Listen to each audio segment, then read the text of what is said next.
धरातल पे रह करके हवा हवाई की बात करे वह भारतीय जनता पार्टी है। ओवैसी भी हुकार भर रहे हैं कि प्रधानमंत्री मैं बनूंगा। ऐसा है, देश में कोई भी कह सकता है कि प्रधानमंत्री मैं बनूंगा। संविधान खतरे में है क्योंकि 200 सांसद पार्लियामेंट में विरोध कर रहे हैं। तानाशाही सरकार उनकी आवाज को दबाने की कोशिश कर रही है, विपक्ष को सुन नहीं रही है। मैं यहाँ पे भूखा सत्याग्रह कर रहा हूँ। 2024 में जंतर मंतर से ही मैं बदलूंगा। आज हमारे बच्चे कोटा में सुसाइड कर रहे हैं, यह देश की एक त्रासदी है। हम लोग मिल करके भारतीय जनता पार्टी को हटाने का, भगाने का काम करेंगे। यहीं से मैं 2024 का चुनाव भारतीय जनता पार्टी को हराने का काम करूंगा। मुझे प्रत्याशी बनाएंगे तो मैं चुनाव लड़ूंगा इंडिया के तहत लोकसभा भदोही से, क्योंकि मैंने 2 बार नामांकन किया था, 2 बार पर्चे निरस्त हुए थे। संविधान खतरे में है। नमस्कार, मैं प्रियंका इस वक्त दिल्ली के जंतर मंतर पे हूँ। मेरे साथ बैजनाथ यादव जी हैं, इनसे बातचीत करेंगे। 1000 दिन से ज्यादा हो गया भूख हड़ताल पे हैं। क्या कहेंगे सर, इस भूख हड़ताल का कारण क्या है? भूख हड़ताल का कारण यह है कि ये सत्याग्रह है। ये सत्याग्रह है डॉक्टर राम मनोहर लोहिया जी के सपनों को साकार करने के लिए। मैं 20 दिसंबर 2020 से लगातार भूखा सत्याग्रह कर रहा हूँ, जाति जनगणना कराने के लिए और लोगों को हक अधिकार दिलाने के लिए, संविधान को बचाने के लिए। ये मेरा भूखा सत्याग्रह है। आज जंतर मंतर पे 1048 दिन हुआ। मैं लगातार देश में बहुसंख्यक जो हैं उनकी जातिगत जनगणना कराने के लिए मैं भूखा सत्याग्रह कर रहा हूँ। ये बताइए, संविधान खतरे में है क्या? संविधान खतरे में है क्योंकि 200 सांसद पार्लियामेंट में विरोध कर रहे हैं, मांग कर रहे हैं कि जेपीसी की मांग हो, लेकिन केंद्र की तानाशाही सरकार उनकी आवाज को दबाने की कोशिश कर रही है, विपक्ष को सुन नहीं रही है। विपक्ष के पार्लियामेंट के मेंबर 200 की संख्या में वहां पे धरने बैठ रहे हैं और विजय चौक तक मार्च पास्ट कर रहे हैं, उनकी नहीं सुनी जा रही है। सुनिए, आप तानाशाही बता रहे हैं, लेकिन धरातल से जुड़ा हुआ कोई है तो भाजपा ही है। ऐसा है, धरातल से सभी जुड़े हुए हैं, समझ आए ना। लेकिन जो धरातल पे रह करके हवा हवाई की बात करे वह भारतीय जनता पार्टी है। क्या हवा हवाई बातें? 2 करोड़ नौकरी हर साल मिलेगी, यह प्रधानमंत्री नरेंद्र मोदी ने 2014 में कहा था और देश के लोगों के साथ विश्वासघात किया है उन्होंने। 2019 में भी उन्होंने लोगों के साथ विश्वासघात किया कि इस बार मैं आपको अवसर दूंगा। न तो उन्होंने रोजगार दिया, न तो लोगों को हक अधिकार मिले, और हिंसा चरम पे है। निर्वस्त्र करके महिलाएं घुमाई जा रही है। आरक्षण भी तो दे दिया महिलाओं को। आरक्षण महिलाओं को दे दिया, यह बहुत पहले की मांग है। यह भारतीय जनता पार्टी ने अलग से नहीं लाया है। यह मांग, उनकी लड़ाई बहुत पहले चल रही है, आबादी के सापेक्ष। वही लड़ाई मैं यहाँ पे लड़ रहा हूँ। पिछड़ा वर्ग को आबादी के सापेक्ष आरक्षण मिले, जातिगत जनगणना हो, कितनी संख्या उनकी है यह देश के सामने आना चाहिए, उसकी मैं मांग कर रहा हूं। संविधान खतरे में है। नोटबंदी के समय लोगों को लाइन में खड़ा कर दिया गया और देश में समय से दवाई नहीं हुई, समय से बुआई नहीं हुई, समय से सगाई नहीं हुई, समय से लोगों के ट्रीटमेंट नहीं हुए। देश आज खतरे में है, संविधान खतरे में है। आखिरी एक सवाल, असदुद्दीन ओवैसी जो हैं वो अभी भी दोनों पार्टियों का, जो इंडिया गठबंधन है, एनडीए, दोनों का बहिष्कार कर रहे हैं। इसको कैसे देख रहे हैं? देखिए, मैं इंडिया के साथ हूँ, ये उनका व्यक्तिगत मामला है। वो कहते हैं जो इंडिया के साथ 28 दल हैं, मैंने यह घोषणा किया है कि मैं इंडिया के साथ हूँ, 29वां दल मैं हूँ। सशक्त समाजवादी पार्टी का राष्ट्रीय अध्यक्ष बैजनाथ यादव 1048वें दिन यह घोषणा करते हैं कि मैं 29वां दल इंडिया के साथ हूं, और ओवैसी जी जो यह बोले हुए हैं यह उनका व्यक्तिगत विचार है। जो इंडिया के साथ है, हम उनके साथ है, उनकी लड़ाई में लड़ रहा हूं। ओवैसी भी, सुनिए, ओवैसी भी हुकार भर रहे हैं कि प्रधानमंत्री मैं बनूंगा। ऐसा है, देश में कोई भी कह सकता है कि प्रधानमंत्री मैं बनूंगा। यह संवैधानिक है, कोई भी बोल सकता है। देश की जनता चुनेगी कि कौन जो है प्रधानमंत्री होगा। वह देश की संसद तय करेगी, सांसद तय करेंगे, देश की जनता तय करेगी। कोई अलग से बोल करके प्रधानमंत्री नहीं बन सकता। इंडिया गठबंधन अब मायावती की तरफ झुकाव बना रही है, मायावती की मांग कर रही है, क्या सच है? देखिए, आना चाहिए, मायावती जी को भी साथ में इंडिया के साथ आना चाहिए, क्योंकि सभी लोग मिलेंगे और तभी इस तानाशाही सरकार को उखाड़ के फेंकेंगे।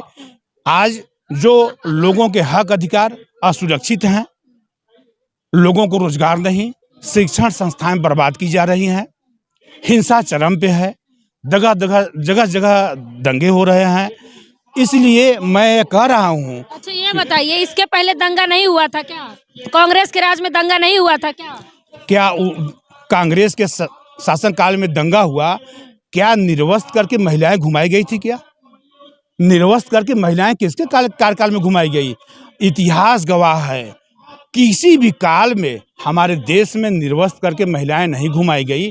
वह निर्वस्त्र करके महिलाएं घुमाई गई भारतीय जनता पार्टी के शासनकाल में, और डबल इंजन की सरकार में जो मणिपुर में हुआ, वह भारतीय जनता पार्टी सरकार वहाँ भी, केंद्र में भी यह जीरो टॉलरेंस की बात करने वाली भारतीय जनता पार्टी निर्वस्त्र करके महिलाओं को घुमा रही है।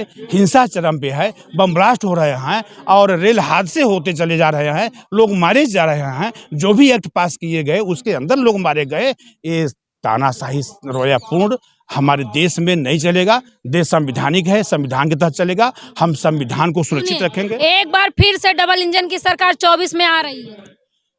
देश की जनता अभी से सिरे से खारिज कर चुकी है भारतीय जनता पार्टी को। भारतीय जनता पार्टी को अवसर नहीं मिलने वाला है।